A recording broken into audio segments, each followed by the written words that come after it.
have heard countless NFL players talk about the cost of their careers, the injuries, concussions, and the uncertainty that comes with it. Is it worth it? Not everyone feels that way.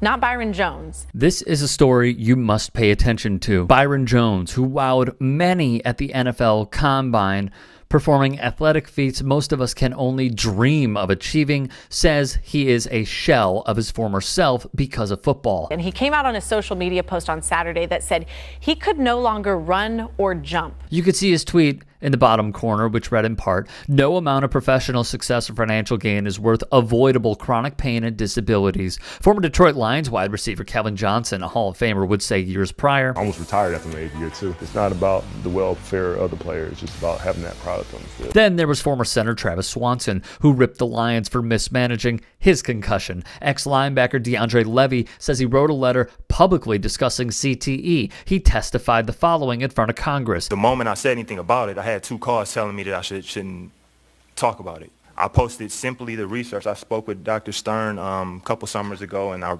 wrote the paper, and I was told not to talk about it the first day I was out. If I don't have the right to speak about that as a player, I think it really speaks about kind of the culture of the NFL owners. They still are trying to find ways to silence us. This is a man who is still in the league calling out the NFL, coaching staffs, medical staffs, what have you, on the dangers of playing one of the most grueling sports on the human body. In addition to not being able to run or jump, Jones, 30, would tweet, "Do not take the pills they give you.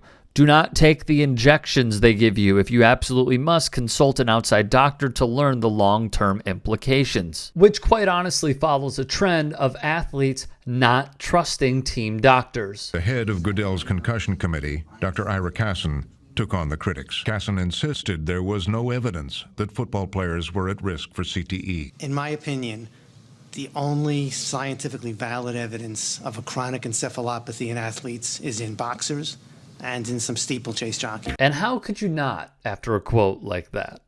Recall in 2013, NFL players were surveyed on if they trusted their team's doctors.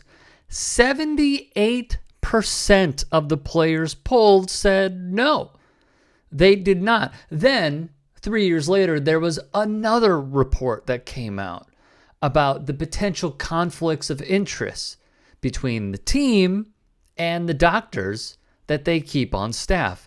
Essentially, it states what we all assumed. NFL teams pay medical staffs to care for players, but since those doctors and athletic trainers are hired and fired by the teams, they make decisions in the interest of the team that are not in the interest of the players. The NFL would deny this conflict of interest. However, we do have somewhat of a history here. In my view, we have seen what's gone on with many players in the National Football League and in the NBA.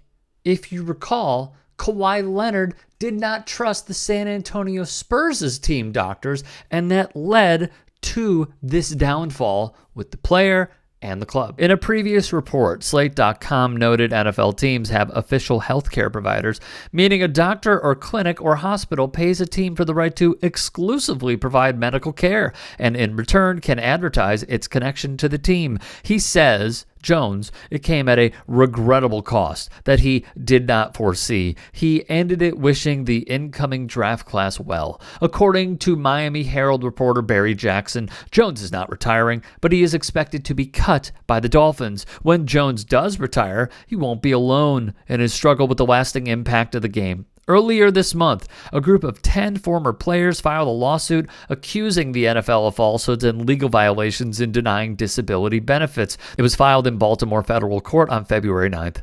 Like Jones, the plaintiffs claim football left them with lingering physical injuries. Some also say that cognitive injuries from the game continue to complicate their lives. Roger Goodell and the NFL Disability Board are named as defendants. The suit also alleges doctors who examine players for the league's disability plan have a financial interest in denying claims to ensure future referrals from the program.